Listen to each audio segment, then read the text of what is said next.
Paulo Coelho की the alchemist एक ऐसी किताब है जिसने दुनिया भर में मतलब लाखों लोगों पर असर डाला है। हाँ बिल्कुल, बहुत ही पॉपुलर किताब है। आज हम इसी पर थोड़ी गहराई से बात करेंगे। हमारे पास इसकी एक हिंदी समीक्षा भी है जो खास तौर पर इसकी जो रूहानी यात्रा है और सपनों की ताकत उस पर फोकस करती है। तो कोशिश यही रहेगी कि आज हम समझें कि भाई इस किताब में ऐसा क्या है। ये सिर्फ एक उपन्यास तो नहीं लगता, कई लोगों के लिए ये एक तरह से खुद को खोजने का रास्ता बन गया है। सही कहा।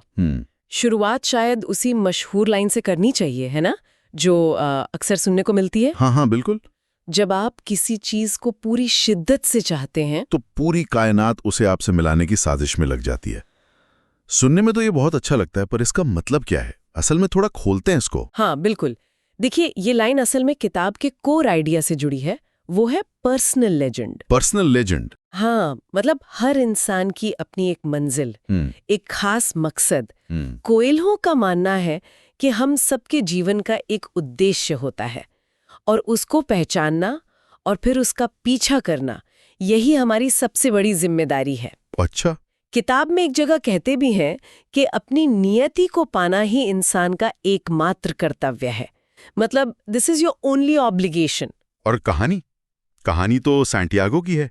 एक चरवाहा स्पेन में रहता है अपनी भेड़ों के साथ, जिंदगी ठीक चल रही है उसकी। हाँ बिल्कुल, सेफ कंफर्टेबल जिंदगी।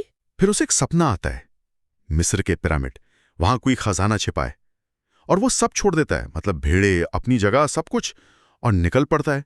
ये तो बहुत बड़ा रिस्क है तो। और यहीं से मुझे लगता है कहानी का असली जादू शुरू होता है।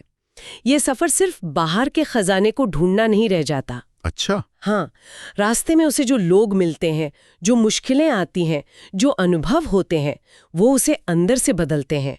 वो सीखता है, दुनिया को समझता है, खुद को समझता है। तो मतलब वो सिर्फ खजाना खोजने नहीं निकला, वो खुद को खोजने निकल पड़ा एक तरह से। बिल्कुल। और अंत में उसे पता चलता है कि जो असली खजाना था वो सोना चांदी नहीं था, वो खुद बन गया था। वाह। एक बदला हुआ इंसान, ज्यादा समझदार, ज्यादा जुड़ा हुआ। वाह, मतलब मंजिल जरूरी थी रास्ता दिखाने के लिए, पर असली कमाई तो रास्ते में हुई। एग्जैक्टली। बाहरी लक्ष्य अक्सर हमें अंदर की यात्रा पर ले जाते हैं। ये बात तो है। अच्छा, इस सफर में और क्या बड़े सबक मिलते हैं? एक शायद डर वाला पहलू है। हम अक्सर कोशिश करने से ही डर जाते हैं। हाँ, ये बहुत बड़ा पॉइंट है किताब का। सबसे बड़ा डर इस बात का नहीं होता कि हम फेल हो जाएंगे, बल्कि डर इस बात का होता है कि हमें कोशिश करनी पड़ेगी अपने सपनों को जीने की। अपनी वो जो कंफर्ट जोन है उससे बाहर निकलने का डर। हाँ बिल्कुल। हम अपनी जानी पहचानी सुरक्षित दुनिया में इतने अटक जाते हैं कि बदलाव का ख्याल ही डराता है। सैंटियागो को भी डर लगता है, कई बार उसे शक होता है, लेकिन वो फिर भी आगे बढ़ता है। और एक और चीज है जो थोड़ी रहस्यमयी सी लगती है, वो कायनात की भाषा को समझना। ये क्या है? यूनिवर्स की लैंग्वेज। हाँ, इसे ऐसे समझिए कि अपने आसपास के इशारों पर ध्यान देना। लेखक मानते हैं कि जब हम अपने दिल की सुनते हैं, अपनी मंजिल की तरफ बढ़ते हैं, तो यूनिवर्स, ब्रह्मांड हमें इशारे भेजता है गाइड करने के लिए। इशारे? कैसे इशारे? वो कुछ भी हो सकता है। कोई अचानक हुई घटना, कोई इंसान जिससे आप मिलें, कोई सपना, या प्रकृति में कुछ दिख जाना।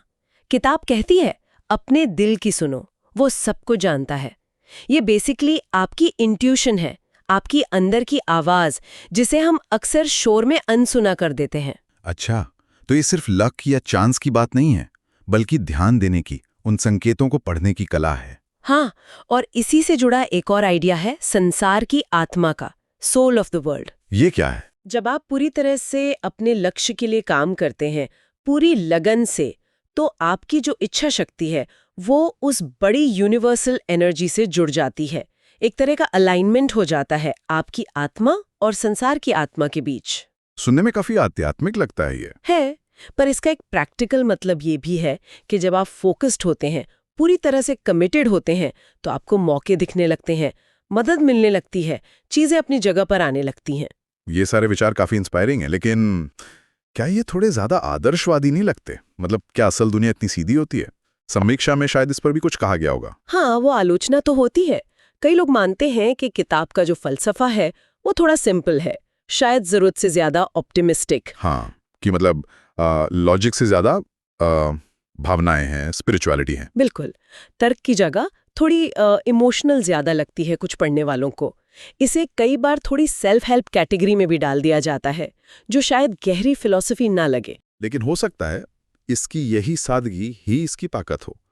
कहानी के रूप में है तो शायद मुश्किल बातें भी आसानी से समझ आ जाती हैं। बिल्कुल सही। मुझे लगता है इसकी सबसे बड़ी खूबी यही है, ये हर किसी से कनेक्ट कर पाती है, खासकर वो लोग जो जिंदगी में कहीं खोया हुआ महसूस कर रहे हैं या अटके हुए हैं।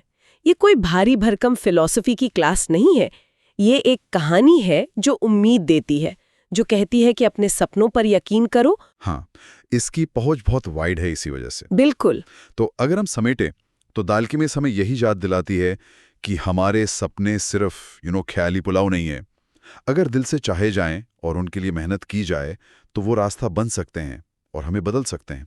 ये सिर्फ सोचने की नहीं बल्कि करने की कहानी है। हाँ, और जाते जाते एक विचार शायद सोचने के लिए छोड़ सकते हैं हम, वो भी किताब की ही एक लाइन से आता है। बताइए। किताब कहती है, हर किसी के पास इस बात का साफ अंदाजा होता है कि दूसरे लोगों को अपनी जिंदगी कैसे जीनी चाहिए, लेकिन अपनी जिंदगी के बारे में किसी को कुछ पता नहीं होता। गहरी बात है ना?